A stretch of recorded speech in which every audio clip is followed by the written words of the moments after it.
Good afternoon, everyone. Welcome to today's press conference ahead of our match against the New York Red Bulls. We have head coach Nick Cushing. If you have a question, please raise your hand.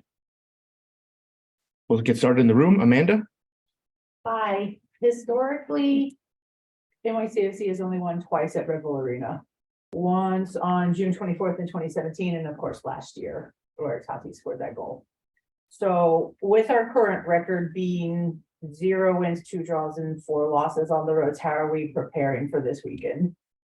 I think we can use last year as a good example of how we can play the game, but also apply our style. We want to be a football team that plays with the ball, but we understand that this game is a little bit different to every other game. So there has to be a certain element of fight and competing in the early parts of the game. And I actually think in the Open Cup game we did the same.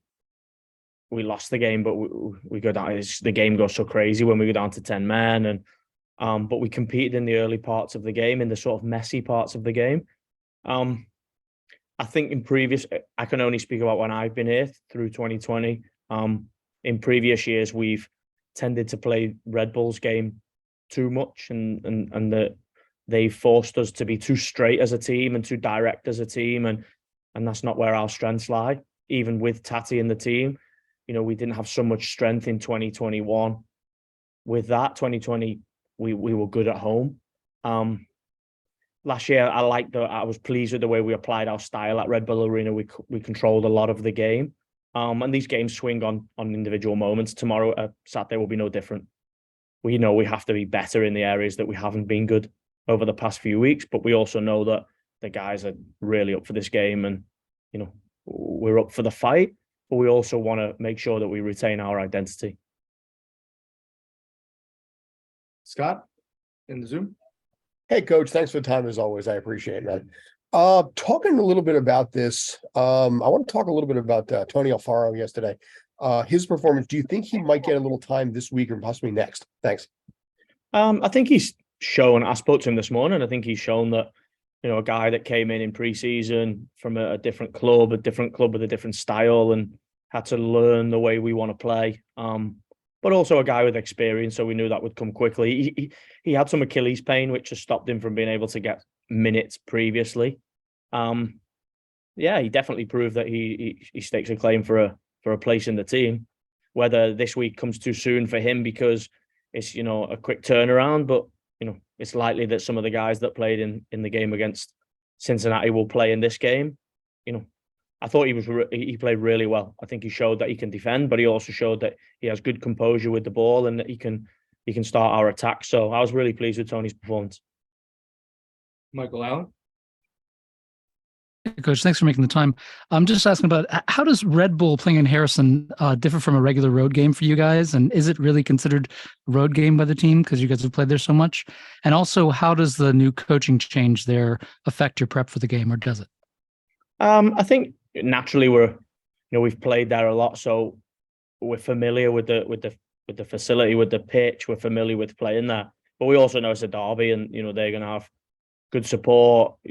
When I've been there previously, we've had excellent support. Although they put us high up behind the goal, we can always hear our fans, and we all need the same.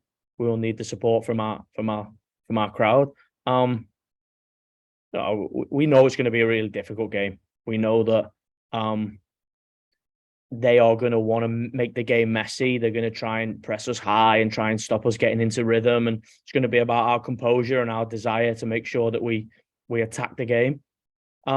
The coaching change, I think teams naturally get bumps when they change the coach. I don't know so much about Red Bull and the inside of the whys and how the coaching change happened, but we'll just prepare for a really difficult game, whoever the coach is, knowing that they have a really defined style. We know each other really, really well, and our styles almost clash. It'll be the team that can apply their style the best, and that's what I've seen in previous years. I've said before, Red Bull have forced us to be too straight as a team and too direct, and that's the game that they want. And last year we were good with the ball, and we managed to win 2 games. So we know the game and how we have to apply ourselves. Back in the room, Roberto.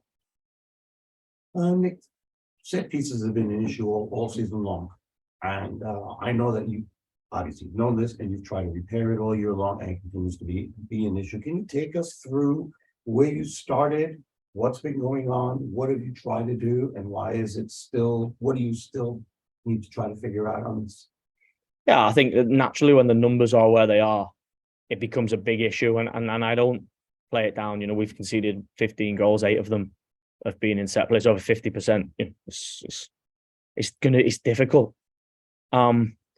We also know that we've had a huge personnel change in our set play setup. So we're at the beginning of really coaching and teaching the setup of how we've been successful over the past years. But then the other side is set plays happen in the game all the time, and it's about desire. So without trying to make it a huge thing, we're working at it. We're consistently reviewing it. Our set play coach, we have the same set play coach, Rob Fartugian, that has been incredibly successful over the last 5 seasons. But we're in a period of change with the blockers, with the personnel that we have in the box at the time, with our goalkeeper. And it's not to blame individuals. It's, you know, it's about, in the end, it's about desire and the will to go and head the ball away and not allow the opposition to head the ball in the goal. So we're suffering at the moment, but we also know that we've been, if I look at all the set play, what did we face? 7 corners, 8 corners last night. The one that is the deciding factor is disappointing, but the others were excellent. But we know those margins are really small. They score with their set play, and we have 2 that one misses the post and the goalkeeper saves. So, you know, we don't want to make a huge thing of it so that it almost becomes something that lives every week, but we have to fix it really quickly. We have to also take it serious. I'm not playing it down. We have to fix this, because if we look at the amount of points that we're giving away or games that are being swung on it, it's far too many for our football club. Juan Carlos, back on Zoom. Hi, Coach. Thank you for the time. I just wanted to ask you about the team morale. Like, I know the recent results haven't been the best. How are they feeling coming up into this derby game? Have you noticed like any sort of fatigue between the players with all the traveling? And bit of an outside question, but I don't know your thoughts on the stadium images have just been released. The team is, I've said before, you know, we have open training here. You know, people can come and see the mood and the culture and the environment that we have, and the guys are super motivated, still hungry, frustrated, because we know that the work we're putting in, you know, if we look at our game model and how our organization wants to play, we're applying 90% of it. We're not creating enough and we're not scoring enough, and we know this.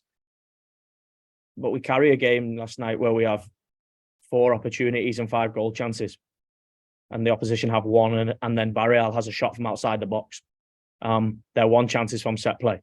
So I understand the frustration of everybody. If I look at the team, they're super motivated, and you know, it's almost like we need to just tighten the screw, because we know that we're carrying games, we know that we're dictating games, and we're dictating games in teams' stadiums. Charlotte, we were super frustrated with the Toronto game because we weren't good enough. Charlotte, you know, we were there and we were dictating the game. We just gave away 2 silly goals from set play, and then this game, we have opportunities to win and we lose on a moment. So, you know, I'm frustrated, but I know that we will win football games.